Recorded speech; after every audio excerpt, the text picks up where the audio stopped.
Welcome back to There Will Be Analysis. I'm Steve, the operator. I'm Josh Johan. Omega level. Omega level. Omega level. Omega level. Omega level. Omega. Today, we're going to be talking about The Night Comes for Us. So this movie came out last year on Netflix. I don't think it had like a theatrical release or anything. I think it's just a Netflix original. I believe so. That's our review. And that's our review. That's basically all we got to say. Tune in next week. Like, comment, subscribe. Pay your $14 a month and go watch this. It stars a few familiar faces if you are familiar with The Raid. If you are familiar with The Raid and The Raid 2, both excellent movies. Excellent. And Marantow. And Headshot. But we're not going to get into that. This is The Night Comes for Us. Stop backtracking, Steve. Jeez, okay? There's order and there will be analysis, okay? What mainly drew my attention to this was it had Iko Uwais, who I absolutely love from The Raids, Marantow, Headshot. Oh my god! All I even needed to be told to watch this movie. Like, hey, Iko's in it. Okay, cool. And he's a villain in this, and he's a hero. You know, he's a protagonist in The Raids. And they also have Joe Tamlin. I believe I'm saying his name right. He's Ito. He is the lead in this movie. Excellent job. Yes, very good performance on his part. You said he was also in The Raid, but I think he was. He was in the first raid. He was like a part of the SWAT team that was infiltrating the building. He wasn't a big part. He probably got massacred. I can't remember. There's a lot of death. He survived most of it until the end, you know. But just from the jump, it has a pretty good storytelling. You know, it's kind of building you up from the, like you see on a beach, a village slaughtered and this little girl just sitting on there as her, I guess I'm assuming her family members are just destroyed. It takes a village to raise a child, and this village just got massacred. Like, that's just from the jump, and you see these men aiming their guns at this little girl. Like, they got to clean it up. You know, they kill everybody there. I don't know why they're there. It's because this little village or whatever was stealing drugs from the Triad, which they give you that little story just on like a little text page on the front for all the backstory. The Triad's basically just like this, I guess like a mafia or Yakuza-esque like organization that just like transfers drugs across this little city, and I guess they were like a distributor, this village was, and I guess they were keeping some for themselves either to use or just make their own little profit, and obviously the Triad did not take that kindly. No, the 6 C's is what they're called. They're a very, very powerful group of people. Yep, they're like basically the assassins for the Triad. Yep, and since I'm an idiot and said I don't know how that happened, I do know. I just completely forgot about the 2 black screens telling you why we're here, what's happening. They're drug lords, and all the story you will need. Now just watch a bunch of people die. Yeah, and basically just watch a bunch of people die. And it's pretty cool because they have this thing, Ito dealing with his stuff. You know, they show him at the beginning. You're like, okay, he's the lead guy. Ito's the main guy. He's aiming his guns at the people, and you just hear pan out, shows the island, and gunfire. That's all you see. And after the beach scene, which was shot pretty well, cuts to Ito in somebody's apartment as he finally walks into a room with a lady in there, and he just collapses. And it turns out they've had history. I believe that she was his ex-girlfriend, now dating one of his, I guess, friends. Yep. And he's just asking her to help hide this little girl for some reason. And in the movie, they don't really give you, they don't tell you like, a good we bit. thought you were dead. Yeah, they didn't really tell you about him being the ex-girlfriend. That's not really something they say in the movie itself. Yeah, like that's never brought up. I think either pick up on or just read on Wikipedia. Yeah, because if you look up, they tell you, hey, it's his ex-girlfriend, and that's why you see her. Somebody that he can trust, you know, because he's a 6C. He's a part of this Triad, and he apparently betrayed the Triad to save a little girl. That's not something you do. No, it's not. After all the stuff there's he's done. no leaving a crime organization, like, at least alive or in one piece. Yeah, there's always some sort of initiation of, like, you get beat in, you get beat out. But in this case, you get killed out. There's no escape. Like, you know too much. Going into that scene, I thought that was pretty cool. In that moment, Shinta did a really good job acting. I thought she carried that scene really well. In the bathroom scene, like how emotional that was, she did a really good job. Like, you just keep doing this. You keep doing this. Yeah, she's not prevalent throughout the film at all, but Shinta actually has a really great performance. I agree with that. She did a really good job. It's just hard. Man, Ito does just a really fantastic job. Seeing this movie really makes me interested in seeing his other films that he is a protagonist in. Oh, yeah, he kills it. And his choreography. Literally and figuratively. Literally and figuratively. The amount of arms. Mostly literally. The amount of arms broken in this movie. Yes, I remember texting you just 40 minutes in. I was like, this movie shouldn't even be called The Night Comes For Us. It should just be called I Hate Arms. I mean, I hate the human body. Even Arian's introduction was awesome. He's talking to this dude, and that guy's basically giving him the runaround.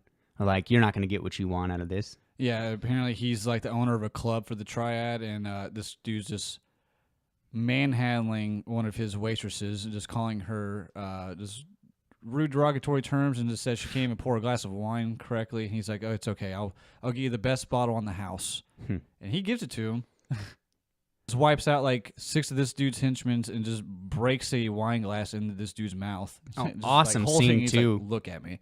And there's a theme that goes on as you watch this is that Iko Uwais, Arian's character, loves to pop out knees, likes to break knees. He's a leg man. I mean, don't get me wrong, he does his fair share of stabs and kicks and breaks, but he's a leg man, and that whole sequence kicking in between grabbing people's arms, breaking that dude's leg, twisting that one, and they're all dropping. It's one dude versus I think 10 people in that room. At some point, it's more. At some point, that's what's great about most of these movies that they're involved with stuff like this because this had no attachment to the raid whatsoever, but they always have an absurd amount of people when it comes to fighting. Like, you'll be like, oh, like, there's like 4 people. Okay, now he's fighting 25 people. All right, now there's 50 people out of nowhere. So you're all going to die by the hands of the 6 Cs. Oh, man. We'll get to that one. We'll get to that one. And it's brutal. What it lacks in choreography, which it's still stellar. There are moments in this that are like, wow, the segue into those fights are genius. A little like off topic, but like I love how every fight scene just has like such an 80s like synth music vibe. Oh, the score. It reminds me so much of like Hotline Miami, which is just... also just a video game where just one man just goes on a massacre. Yeah, so this is basically Hotline Miami in real life, in but live without action. Animal Mask. Without Animal Mask. They don't give you powers. They're just, My God, if the director, he should do a Hotline Miami movie. Dude, that would be awesome. That would be really awesome. Yeah, I don't know like where you see the lights going on in this, but like during some of these like fight sequences too, like there'll be like color changes in the background, like off the wall, whatever, like fades from like yellow to blue to red or whatever. It's, yeah, like, dude. Also very like 80s vibe. Production design in this was really stellar. I thought most of their set locations and where they chose to fight was pretty cool. And there's something in this that you don't usually see is that people go back to a previously fought area. Like when they went to a certain hallway scene, had an awesome fight going through that whole thing between Ito and some And people. you can see the previous carnage. And you that can happened see just the previous moments carnage. ago. And then it cuts to this female called the Operator, who they don't call her the Operator. She's just listed as the Operator. Another little plot hole, I suppose. They just don't like Hammer Girl and Baseball Batman. Yeah. And she was Hammer Girl, if you've ever seen the raids. But she is a BA, She's kicking a lot of ass for it. Yeah, she kicks a lot of ass. She operates on people. Man, yeah, and she finds Ito at one point because she's told that her job is to either kill all the Cs or kill a 6 Cs. It's kind of confusing on that aspect, but you kind of get like she's not the bad guy. She's the good guy. She finds Ito, and she's, of course, sees this little girl, and she's kind of giving him this nice little interrogation, has a gun pointed to him the whole time. And after she suplexed him through a freaking like bathroom sink or something. Oh, yeah. Yep. Also, nice little quick. I like that because they'll be in the middle of a pretty serious conversation multiple times throughout this film and cut to a fight. Like the camera work in this, seriously, so excellent. I mean, there's a point where Ito goes into a big warehouse by himself with, first glance, looked like 30-plus people, easily 30-plus people. He's limping. He's already been through so much. Getting to this point in the film. Shows no lack of confidence. No lack of confidence at all. Walks in, immediately they're like, hey, you have a death wish? You have a death wish? And he looks around the room and he says, you know who I am, and you will die by the hand of a 6 Cs. And they all kind of, if you look closely, out 30-plus people. They were the first 5 people. They did a step back before the fight even happened. They're like, oh, okay, this is about to happen. And during that fight, this is where I was touching on the camera work. When he gets them onto a pool table and starts beating them down with pool balls and stuff like that. Oh my gosh! But how the camera will be focused on them and goes with the hit, the ball going back to his face. They also have a few transitions that I think are so incredibly smooth. Where he'll pick someone up in some sort of grapple, and as he's throwing them somewhere, or transitioning to a different, dropping them on their knee, it'll cut, and it'll still just be so incredibly smooth. And I feel like it helps you feel the impacts more sometimes because of that. Yep. I also love, I think it's in Fatih's apartment. The Triad sending some sort of hitchman. It's like when you first see Elena and Alma. They're on their way to fight them. You have, White Boy Bobby in there and stuff. They have, a camera angle where you see, outside of the window and you see the fight going inside. And they clearly, I guess they had to, hand the camera to someone inside. It's such a smooth transition. It's, shaky, but it's still, it feels smooth and natural. Yeah, it still feels really smooth. And if you're not familiar with Fatih, that is, they have a couple flashbacks during this movie to kind of build the relationship between Ito and Arian. And they show that they joined in at the same time. Ito's a 6C.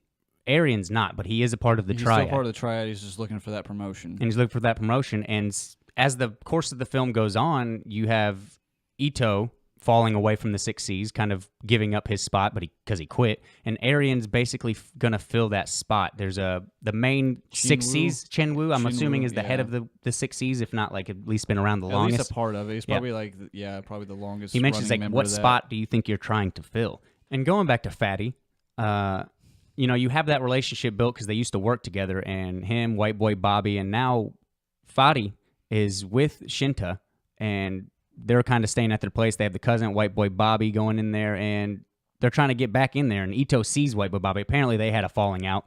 He never really liked him. He calls him a junkie. He's missing a foot. It's safe to assume that he lost it due to heroin usage or any drug usage. I'm not sure. That's not really specified. They build the relationships pretty well. They just don't give you certain details that leaves you kind of like question mark, like what does this have to do with anything? But really, it's the fighting that you're really watching this movie for. I mean, solid storytelling. The acting is great. I mean, Ito does great. Arian does great. Shinta, White Boy Bobby, for the small Man. amount of time that he was on screen, like I know a lot of people that have watched this movie that were really attached to his character, even though he does not seem like a very trustworthy person at all. Not at all, but it's what he's willing to do to save those people. Because for me, Bobby gave the second best performance in my opinion. As crazy as that sounds, I know Arian was strong. Ito's my number one in that. For that little bit of segment, I was like, damn, he's doing really good. The mannerisms, the movements and stuff. Yeah, that dude definitely looks like he's been on stuff. And we can touch on the best White Boy Bobby moment is when they're leaving the house. They're leaving the little safe haven that they were at with Fatih. He leaves with Shinta with him, yeah. Yep. They're going to an elevator, and they start walking, and he kind of turns around and sees a guy walk into the door they just left. But as soon as he looks at him, that dude stops and walks away. Oh, yeah, before they get on the elevator. Yeah, before they get on the elevator. He walks away, so they're kind of walking weird. They go into the elevator, take the floor down to ground level, and they see the sign that he's going to wear, like, right when they get on the elevator. So a little bit of foreshadowing. Oh, that is cool. For like 2 minutes. That is cool. A little wet forth sign, which who knows what that thing is made out of. Apparently just something bulletproof. Man, I didn't even catch that until Yep. They go down to ground level. They see all these gang members coming in. They don't even hesitate. Yet again, 30-plus people. Yeah, 30-plus people. people. With, like, machetes and hand axes. But even if you're a gang member, you would think that you would tell those two people to get lost on the elevator. Yes, I found that a little bit of questionable, but, I mean, there's also just, like, they got a bunch of weapons. Who cares? Yeah, true. What are you going to do? Whatever. But his little moment where he's just like, okay, we're done, girl. Be gone. I'm done with you. Bye-bye. Yeah, leave. I want nothing to do with you. Great. That was a great play on his part. And immediately, he started breathing deep and just like, okay. Dude looks excited to kill some people. Oh my gosh, yeah, the bloodlust. And then ensues an awesome, intricate fight scene. Thought it was a little weird at first because, like, he walks in, grabs that wet floor sign that we were talking about, foreshadowing that he's going to use it. He comes in talking this mess like, I'm White Boy Bobby, you know? Like, oh, you guys have never heard of me? You have never heard of me? And they're just all looking at him like, what is this dude with no weapons? Shoot me. Yeah, shoot me. Unloaded on him. Just all center mass, apparently. Yeah, and as soon as that happens, obviously Fatih that's being held captive just snapped. That's all he needed. That motivation of like, oh my gosh, I'm watching my friend die right here. Snaps. Awesome fight scene kicks in. They dismantle those few people. And of course, White Boy Bobby survives. White Boy Bobby is apparently alive and well. He did get shot. At least they did that. Cave someone's head in. And that's when I realized that Bobby's broken. Like he was talking about Ito in another flashback scene, how he's hungry for blood. Like you get off on murder. Yeah, he's like, at least I don't get high off murder. And he's like, excuse me? Yeah, excuse me? Like put you up against the wall and almost kill you right here? But Bobby, I mean, he's smashing that dude's head in. I mean, you just see skull and just brain matter everywhere. Going with the gore of this movie, it's a little over the top, but it's like, for the most part, it's pretty realistic. I would say so. It's not like... I mean, there's a moment Tarantino-esque where you just like someone punctures an artery and it's just like a water hose, but like there are a few moments like that, but that's still like kind of realistic. Bobby survived. I was like, sweet, heck yeah. But of course, that fight was not over. Yep, because in comes the introduction of Elena and Alma. Well, just Elena and Alma. I was about to say just Alma at that point. She was in that building, but she was not at that moment because they go to the door and they fight like another like 15 people.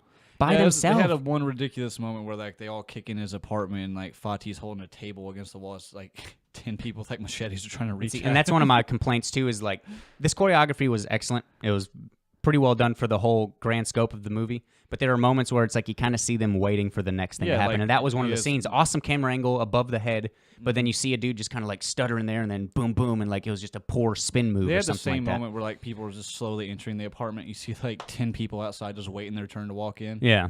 But it's a little goofy, but I mean, it's not going to take enough you to out like of it. take you out of the movie. It's not going to take you out of it. It's just something that after watching so many of these type of movies, you kind of see those things happen. You're like, oh, that could have been smoother. And that's why I appreciate Ito and Arian's work in this, is that they actually look like they're putting force into their punches and their kicks. Even if they don't look hard, they still look like they connect, and it does really flow really well. Yeah, that's always a questionable thing in martial arts movies. Like, there's dudes surrounded by 20 people, won't they all attack him at once? Well, sometimes you have movies like this where like this dude's just dispatching them like before they can all surround him. Yeah, like it's quick enough to grab that dude's arm, and I'm really like that too when they show the fights where he like maybe has his arm taken by one dude, but he's able to actually use that dude's body as like a deflection, or maybe like spin him into something, and they do a really good job of that, especially when Ito's fight towards the end where he gets his arm taken. It actually looked more natural. It didn't look like, oh, these three people should be able to dismantle him. No, it's like Ito is just above and beyond what these guys are at. Like the only person in this movie that really competes is Arian. Yes. And honestly, the operator. Oh, yeah, because she did beat his ass. Yeah, she did. I mean, she put him in his place. She was supposed to kill him, but he promises her that it's like, you're still going to accomplish your mission. The 60s will die tonight if you just help me help this girl. You know you can't save her. And he's like, no, this wasn't just about saving her. This was about saving myself. Oh, yeah. So he's finally realizing, I mean, he's been in the Six Seas for 3 years, or at least the Triad. I don't know how long he's been a member like of the top echelon, but he's been in the Triad for 3 years. Which I assume in that amount of time, he says he's seen countless massacres. So I mean, we just saw what happened in like 2 nights. Yeah. Or a night. I don't know. I mean, but we see a little glimpse of the operator who's actually protecting the girl. And Elena and Alma walk into this little area. One of the best fights in movie history. Now you know why razor wire is probably not the best weapon to use. He's wrapping it around her blade, and they keep like going back and forth. And there's one point, it's like she tries to make a stab for the blonde lady's face, and just gets stopped because it's caught in the razor wire. And like she just looks terrified for a moment. The only fear you really see like her display, which is so great. Mm-hmm. Well, that whole sequence between the blade and the razor wire, like going in and out, it's kind of like the those little trick balls on the wires. You know what I'm saying? How you like rotate each one. It's like the blade was the ball, and it was going between the wires. I thought that was really well done. Yeah, until you start seeing razor wire lady like start to lose confidence as it's like wrapped around her neck, and then I think they kind of like somewhat hinted at this before, because I think when Ito is fighting someone in that apartment, he kicks the air conditioner pretty hard, and it like goes out the window a little bit. He does. Yeah. No, she kicked Ito into the air. That's what that fight happened. Yeah, it was she that same kicked him apartment. into it, yeah. The operator kicked him, Ito, into that air conditioner, so that kind of like loosened it, and loosened sets it up for this kill, where Yeah. she still has it like somewhat caught around her blade. She wraps the other end around the air conditioner and throws it out the window.